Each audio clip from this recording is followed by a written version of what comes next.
ចាសូមជម្រាបសួរពុកម៉ែបងប្អូនមាមីងទាំងអស់គ្នាថ្ងៃនេះនាងខ្ញុំមកបង្ហាញពីរបៀបធ្វើ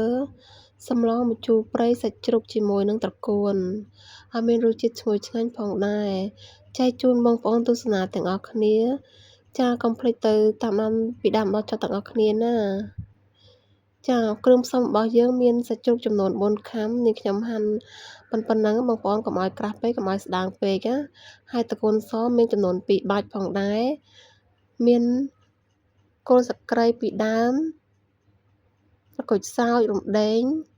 ខ្ទឹមសនិងល្មៀតយើងដាក់យកពណ៌ហើយប្រហុកចិញ្ច្រាំចាឥឡូវយើងទៅមើលពីរបៀបធ្វើទាំងអស់គ្នាតែម្ដងទៅជាដំបូងនាងខ្ញុំចាក់ប្រេងឆាដាក់គ្រឿងនិងប្រហុកចូល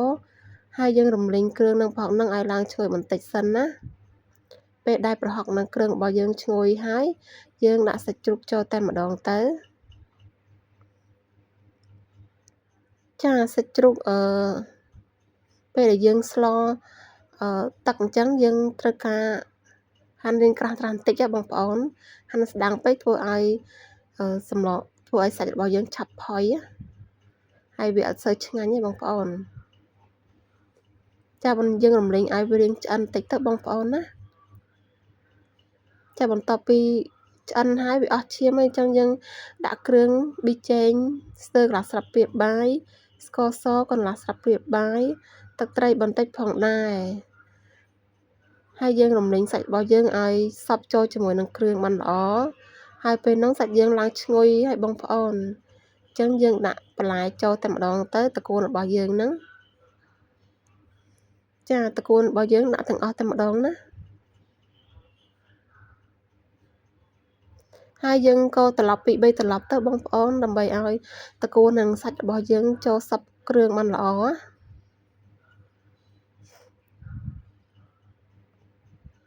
ចាបន្ទាប់មកយើងកូរត្រឡប់វាតតែវារៀងទ្រមត្រកួនបន្តិចបងប្អូនពេលដែលត្រកួនយើងរៀងទ្រមអញ្ចឹងហើយយើងដាក់ទឹកចូលតែម្ដងទៅនាងខ្ញុំដាក់ទឹកក្តៅបងប្អូនចំនួន 4-5 ចានអញ្ចឹងទៅបងប្អូនណាយើងស្មានមើលទៅតាមសាច់តាមបន្លែរបស់យើងមកល្មមទៅបងប្អូនហើយបើបងប្អូនអត់មានទឹកក្តៅទេអាចដាក់ទឹកត្រជាក់ក៏បានដែរណានាងខ្ញុំដាក់ទឹកក្តៅហ្នឹងដើម្បីឲ្យសម្លរបស់នាងខ្ញុំឆាប់ពុះណាចាបន្ទាប់មកពេលយើងដាក់ទឹកល្មមហើយយើងរំងាស់ចោលវាមួយស្វក់សិនណាបងប្អូនណាតម្រាំតាបន្លែនិងសាច់របស់យើងផុយល្មមណាហើយជាតិពេលហ្នឹងយើងមកជ្រុំអំពិលទុំទុកសិនទៅបងប្អូននាងខ្ញុំមានអំពិលទុំចំនួន1000ណានាងខ្ញុំដាក់ពាក់កណ្ដាលចាយើងជ្រុំទឹកសម្លរបស់យើងហ្នឹងយើងជ្រុំឲ្យវាចេញជាតិជូរអស់មកពេលដែលយើងជ្រុំបើទុំអញ្ចឹងតម្រាំតាជ្រុំហើយគឺសម្លរបស់យើងចាប់ដើមពុះអញ្ចឹងយើងជ្រុំហើយយើងដាក់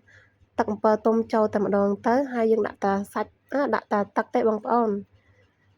គ្រាប់យើងអត់ដាក់ទេណាព្រោះអីកុំឲ្យពិបាកដួសញ៉ាំពេលដួសញ៉ាំទៅវាថយគ្រាប់ដោយអីអញ្ចឹងណាចាយើងជុំពី3ដងទៅឲ្យសម្លរបស់យើងជូរល្មមណាហើយយើងភ្លក់មើលទៅបងប្អូនស្ទើរអីថែមនងទៅណាតាមចំណង់ចំណូលចិត្តបងប្អូនស្ទើរអីថែមនងទៅហើយនាងខ្ញុំភ្លក់ទៅរៀងស្ទើរប្រៃបន្តិចបងប្អូនព្រោះយើងខ្ញុំអត់តបានដាក់អំបិលទេអញ្ចឹងនាងខ្ញុំដាក់អំបិលប្រហែលជាស្ទើរកន្លះស្លាបព្រាបាយណាហើយកូរវាឲ្យរៀងរលាយអំបិលតិចទៅចាទំនងអត់បងប្អូនហើយលឿនងាយស្រួលទេបងប្អូនណាអត់ពិបាកធ្វើទេហើយសម្លរបស់យើងគឺឆ្អិនហើយគឺរសជាតិល្មមឆ្ងាញ់តែម្ដងណាចាអរគុណច្រើនបើចូលចិត្តវីដេអូនាងខ្ញុំកុំភ្លេចជួយ Subscribe Channel របស់នាងខ្ញុំម្នាក់មួយផងណាដើម្បីទទួលបានវីដេអូជាច្រើនបន្តទៀតណាចាអរគុណសូមជម្រាបលាជួបគ្នាវីដេអូក្រោយបាយបាយ